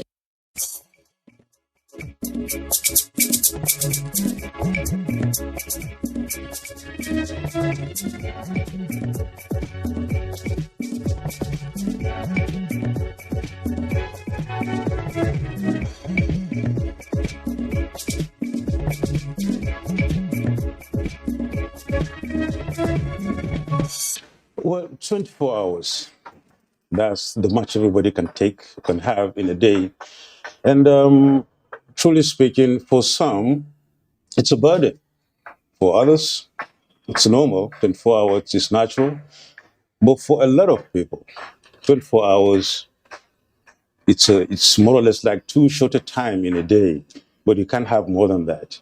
And that's the bad news. Well, the good news is that whatever it is, no matter how fast it speeds and no matter how fast it goes, you are the pilot. You decide on what to do with the time. And of course, you know which aspect of it you want to use, how you want to value it, and the rest of them. This is not by the way. My name is Yusuf Adabosman, and the program is Reflections. It's reaching you from the Nigerian Television Authority, the largest TV network in Africa. Every week on this program, we invite personalities into our studios to look at this issue of time and then see how their time become of value to themselves and to humanity generally, talking about their national endeavors and international touches. This week, we shall be talking to ourselves, literally, if I may really put it that way. I will be hosting one of our bosses, and of course, one of us who really is in the business, has been in the business, and I believe is going to remain in the business. And I remember somebody who said, he is a journalist, and he wants to remain a journalist for the rest of his life. My personality is a broadcaster by excellence. He's a broadcast manager. He's a consultant, a media consultant for that matter. He is 72 years old. My personality is no any other person but Chief Timaus Matthias, the Zomblayata Hamobachala. Did I put it right, sir? You did it correctly. You're welcome to Reflections. Thank you very much. I'm grateful for your inviting me to this program. 72 years old, still kicking, still looking younger than that. Glory to God. How was it? How has it been all these years? I mean, how do you feel at 72? With a lot of gratitude to God Almighty, that at 72 one is still hale and hearty in spite of several challenges that are common to people of my age. And worse still, I have been in a fatal accident and survived. Like someone put it, I nearly got decapitated. But here I am, 10 years even after the accident, and life is going on. So it's with a lot of gratitude to God Almighty I have come to realize that a human being is made of many parts. Some of the parts can die, but if the spirit and the mind stay alive, then life goes on. The spirit in the human being is the one that pushes him to do a lot of things. And of course, as we said, time is most important. You've had a life in the media. You've gone through so many things in the media, most especially Nigerian Television Authority. Let's look at that media life and then see what really came out of it to date. I can remember here in Yola when you were really practicing, going through some of the memos. I knew you were sometimes somewhere in coma when you are in the Madaki days, when in codes coma was discovered, and you followed it up with a walkthrough like a medium man, and you got something out of it. That experience still lingers on. It fetched you a lot. How did you feel about that? Well, I owe it to the opportunity that I was given to be a staffer of NTA and to do the thing I love very much.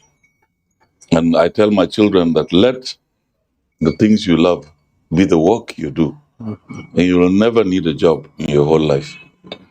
I loved my work. Right. I got into it very early in life from Radio Voice of the Gospel in Jos when I was a student in the secondary school. And I was fortunate. I got accepted at Radio Television Kaduna in 1972 and served there for 8 years before I was posted to Yola.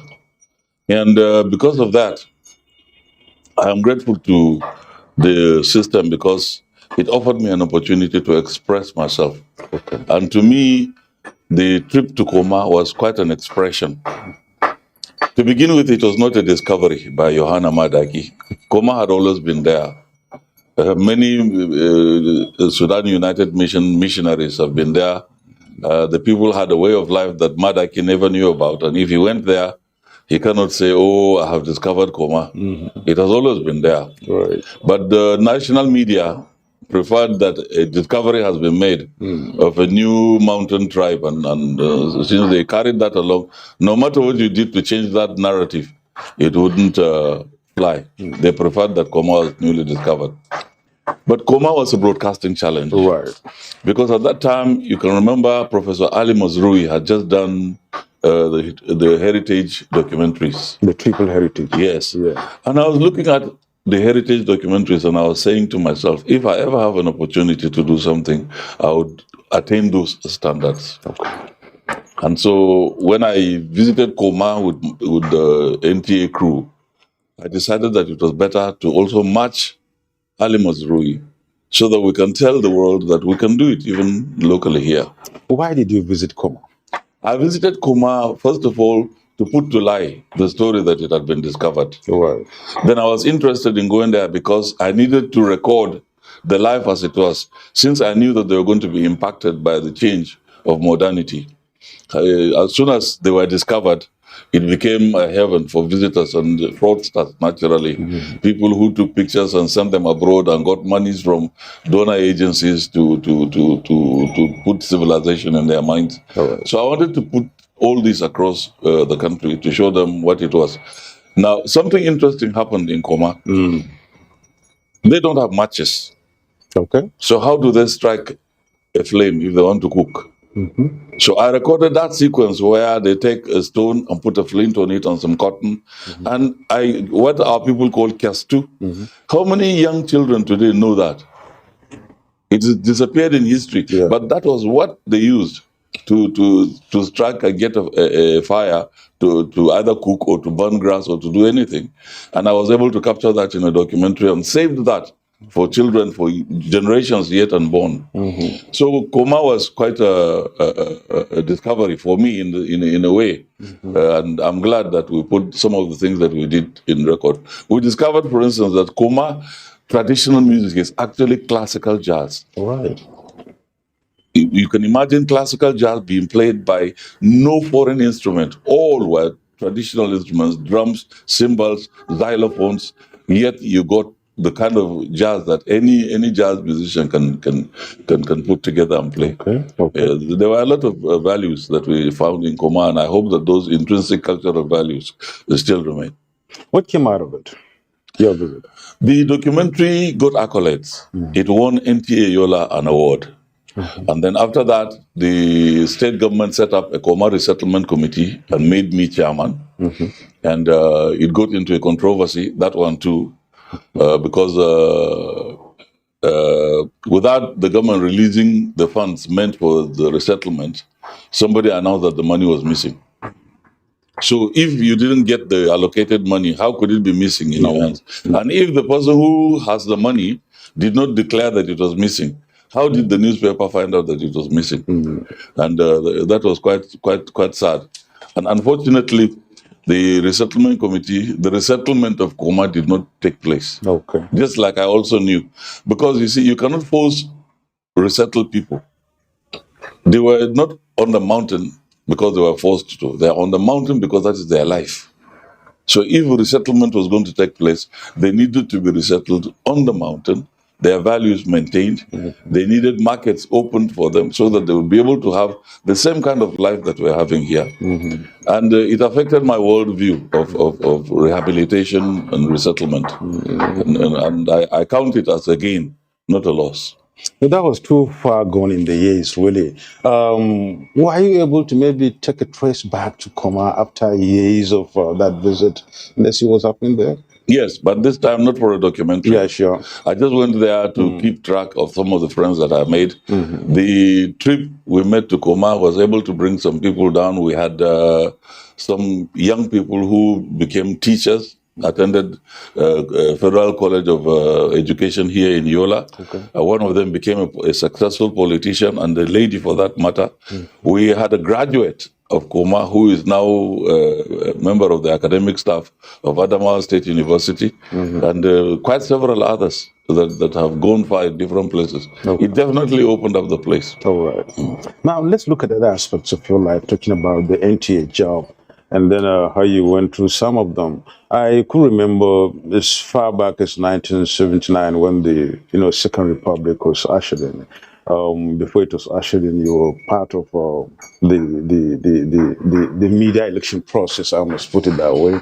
And you were stringer at the time, really, for the verdict 79. Yes. And of course, verdict 80, now 83, where you anchored. How did you feel at the time, seeing the military giving way, the civilians coming in, and of course, that euphoria in the public and of course in the media? You know, when the military said they are voluntarily going to hand over power, the real politicians did not believe it. So if you check, you will discover that most of the people who played politics 79 were teachers, mostly people who dwelled among the community, like here in Adamawa State. Abubakar Barde was a civil servant, Reynolds Sengishi, Garba Al-Fatarfa, all of them were civil servants. You did not see the real top politicians because they were not confident that the military would voluntarily hand over power. The second thing is they were already in the comfort zone of the economy.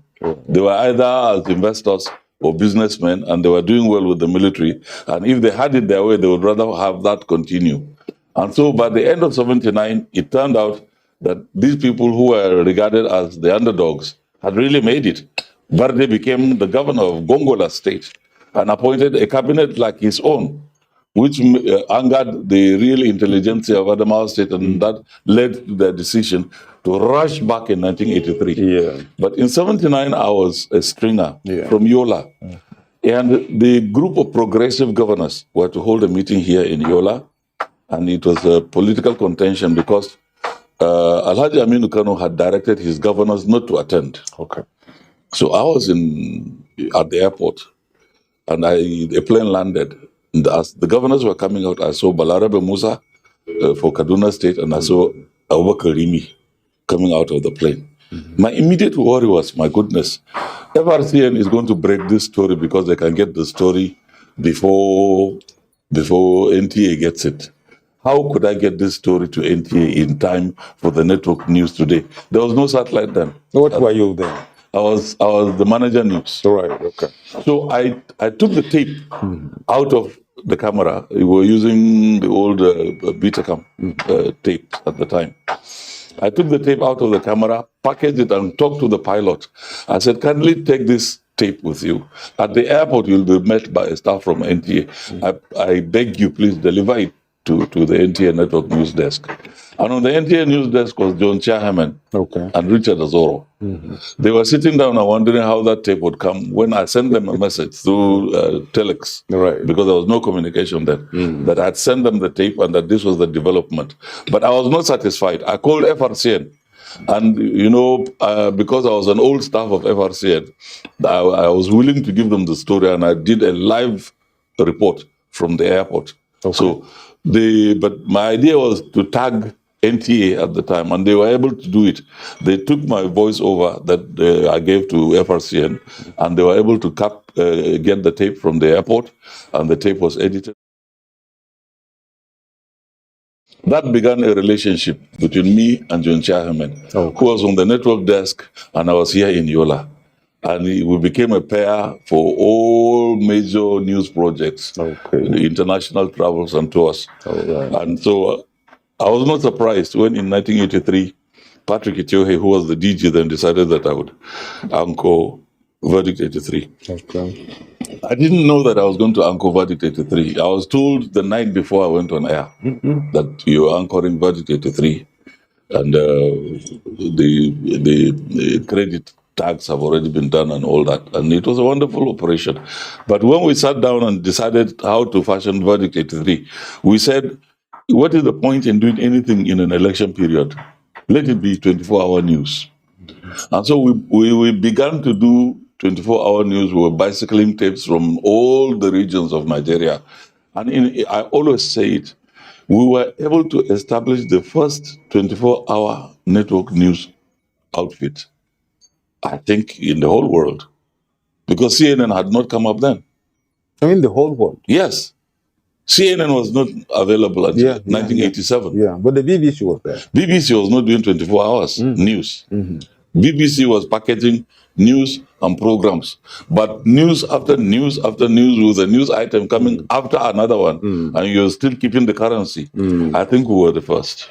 Wow, that's great. Now, what really happened along the line? That was as far back as 1983. And look at where we are today. Maybe before you left, could you just refresh our minds on what really happened? I think it is the outcome of transition. Right. And the fact that we play the game like what somebody called the Ugandan changing of the guards, where the incoming guard shoot the outgoing ones and wait for the next team to come and shoot them, and it continues. And consequently, we lost a lot of valuable products. We started a project with Patrick Itiohe, Voices and Visions. And the next management after Patrick swept Voices and Visions into the cooler. In fact, destroyed the tapes. You can't find them anymore now. And these were projects that were painstakingly made in answer to CNN's sights and sounds. Yeah, sure. We admit that we copied CNN's sights and sounds, but there was something unique about Voices and Visions that we did. In our case, there was audio follow. In CNN, it was just a multiple composite, what do you call it now? Montage of shots, one after the other. But in our case, we presented a state and left you guessing which state it was until the payoff came, Voices and Visions of Gombe. You know, then you understood that, oh yeah. And we presented a country, Nigeria, that was lovable, that was admirable, that you really wanted to visit. And if you saw what we did with Calabar, what we did with Benue, what we did with Katsina, what we did with Kano, and there was a lot that we packaged there. We gave every arts council a syllabus to do a pantomime on national unity. And so we had packaged this also into different types of dances. But the situation is that there are people who don't appreciate art and therefore could not see what we did as a medium of powerful communication, not the way we saw it. And that has also been jettisoned. And Nigeria is still the same. This is the bane in this country, most especially talking about continuity now in, processes, methods, approaches, and even governance. Continuity becomes the bane of our survival in this country. So much so that you find, good initiatives, good projects, having to be jettisoned along the line because of changes in government. You that has been at the center of this, and I know you felt really bad about it. How do you feel today? No, I think I ascribe it to planlessness. You see, if you travel to the UK now, you want to do a research on Nigeria from independence, you will find all the visuals at the BBC archives. You can go to the film school who are editing some of our films from the National Film Council, and you can get the historical visuals from there. But here in Nigeria, no television station can afford to keep visuals of 1 month because events are recycled. Even now, the decision to buy a hard drive and store visuals has not been institutionalized. Yeah, I'm sure. There is no sense of history. And people are hamstrung by budgetary considerations because you don't have the money to do it. In NTA, we couldn't keep tapes because as hard as you tried to retain some of the tapes of the coverages that you had, there came a time when you needed the new event and you didn't have a tape, so you gave the old tape. So it is because there was no plan to set up a media organization the way we have done. The budget for media is another charge in the budget for the Ministry of Information, and it is never enough. Okay. And it makes a case for the private sector to compete with the government media organizations because the private sector is an investment for them. They're probably making money. They may value a library. Now, if I need visuals now from the UK, I have to pay the BBC for a minute of visuals. I pay. For 2 minutes, I pay. For a voiceover, I pay. NTA can make such money.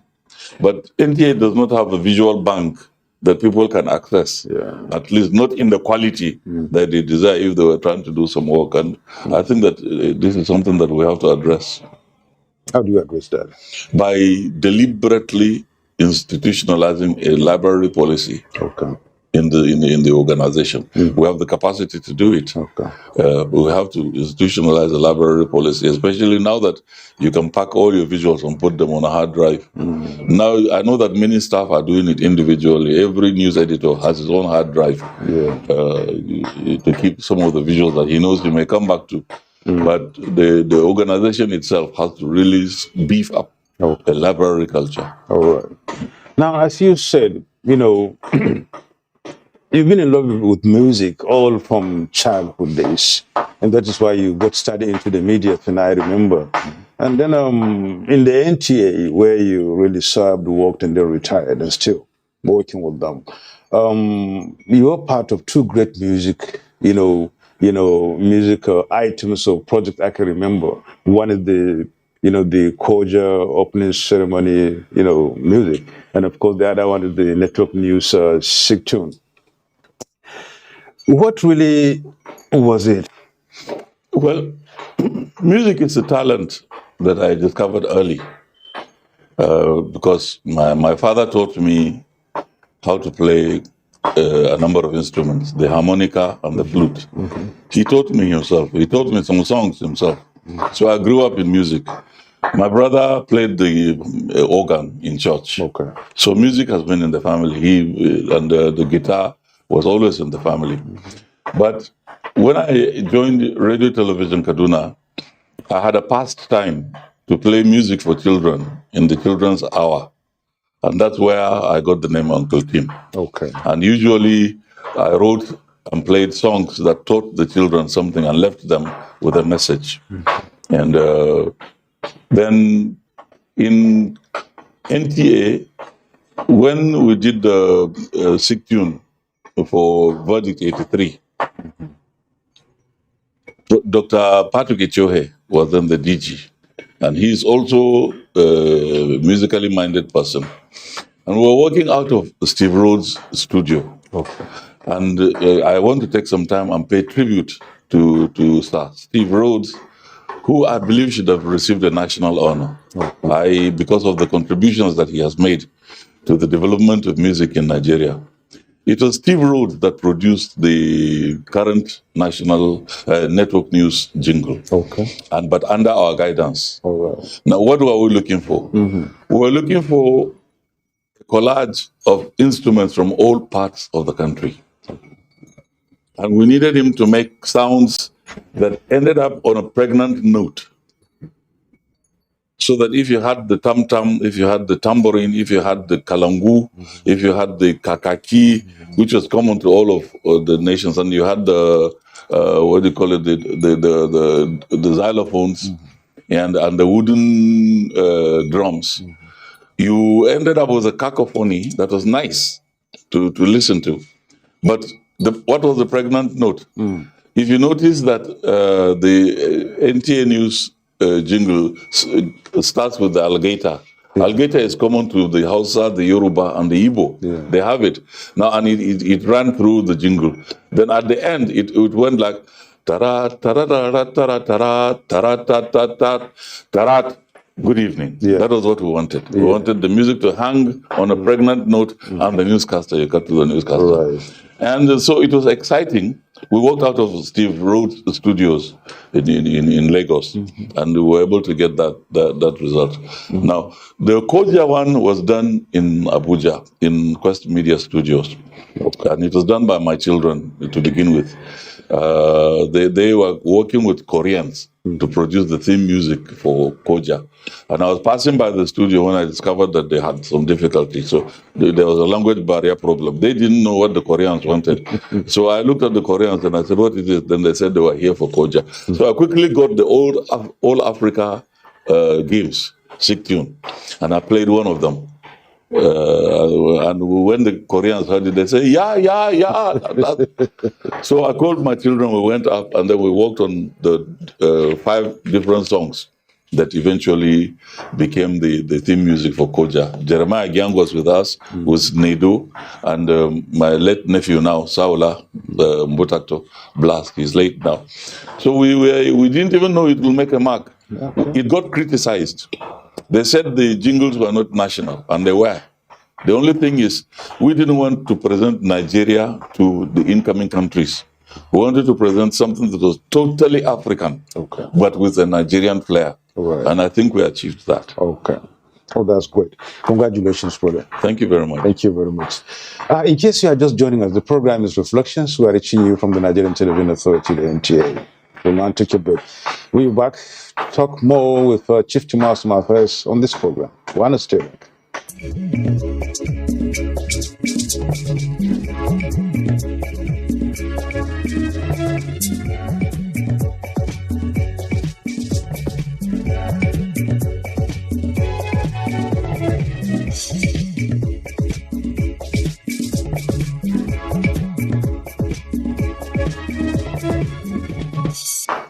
Welcome back. When you go through the social media today, hardly could there be,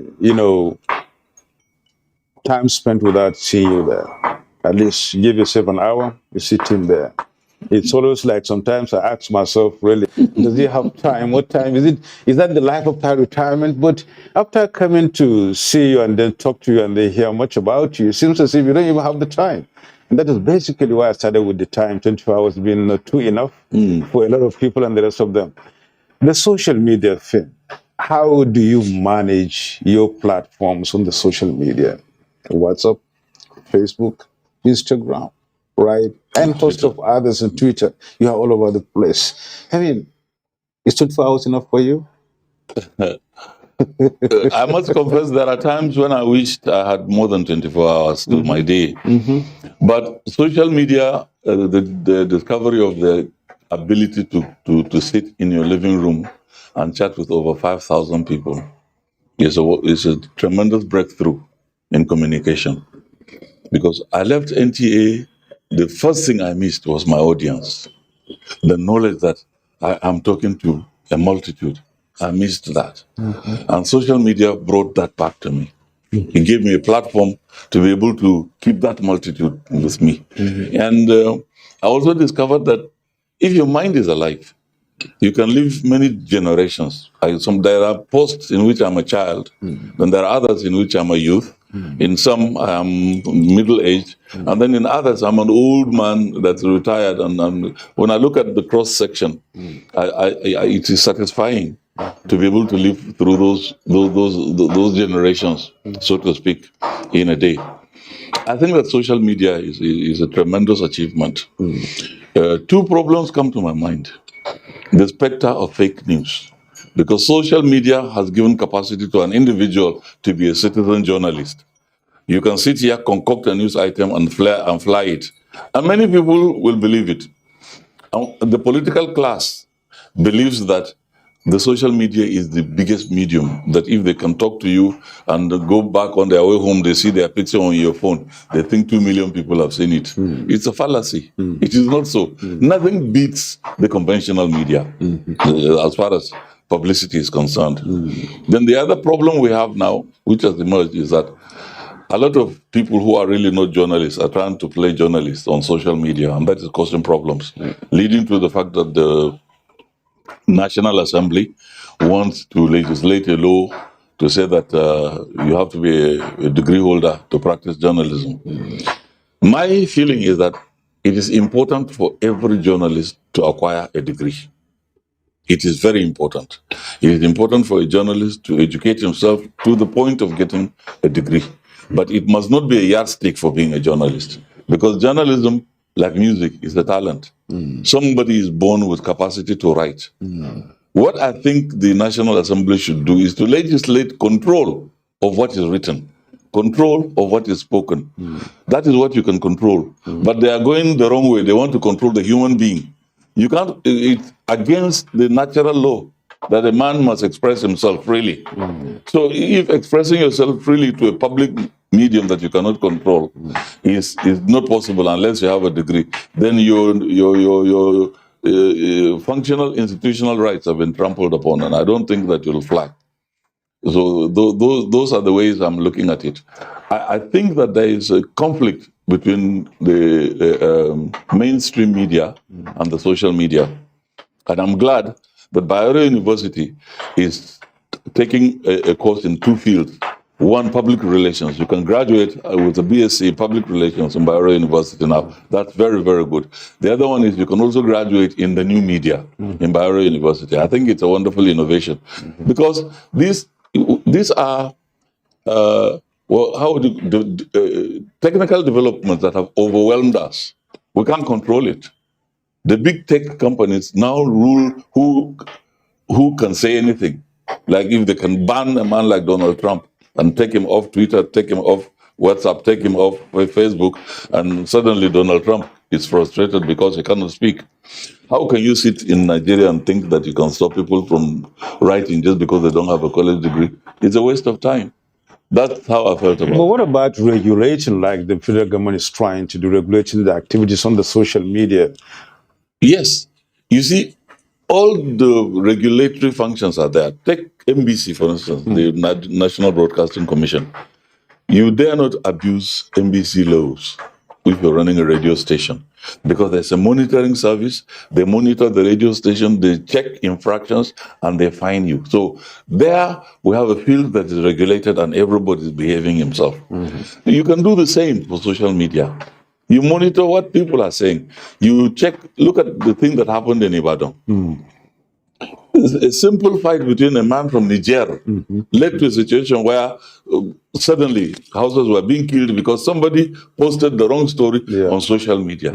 So it is the output that needs to be regulated, not the people doing it, because you don't have the capacity your children are sitting in the room and playing with their phones. They are on WhatsApp. They are on Facebook. They are probably there as different names. They don't use their pictures. But this is a place where there is virtually everybody. You cannot control that kind of medium. But even the NBC too has its own, sort of twisted or could not really regulate as much as it can, given the influence of foreign media on the lives of Nigerians, BBC, Voice of America, Radio France, and the rest of them. Yes, and how they but you see, Nigerian media, especially the television industry, must realize that they are competing against the foreign media. Okay. What we must do is to check CNN, BBC, Al Jazeera, and give Nigerians the same quality in broadcasting. Then people will leave them and come to us. Okay. It needs money. Okay. We cannot buy documentaries. So we don't use documentaries on NTA. We're producing documentaries to ourselves. And there's no way we can make an impact with that documentary. And our people are sitting with a hunger for foreign news, with a hunger for news developments. For instance, the discovery of this Indonesian flight, the disappearance of the Indonesian flight, many people became interested in it. I can't remember the flight number now, but if you imagine there's a documentary that is giving you an idea of what could have happened to that flight. NTA cannot produce that. Channels cannot produce that. AIT cannot produce that.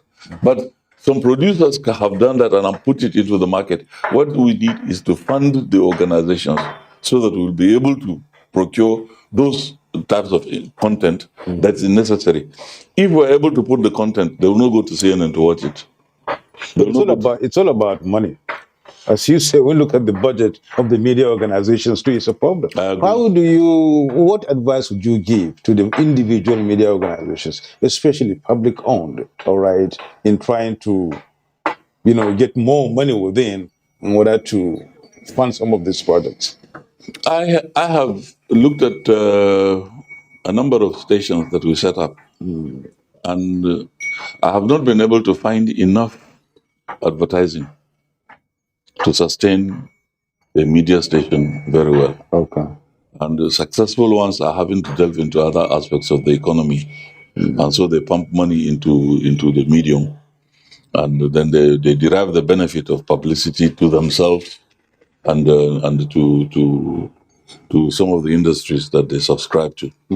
But locally, I don't think that there's enough money to sustain a radio station or a TV station without going into political support for funding. That is the way I look at it.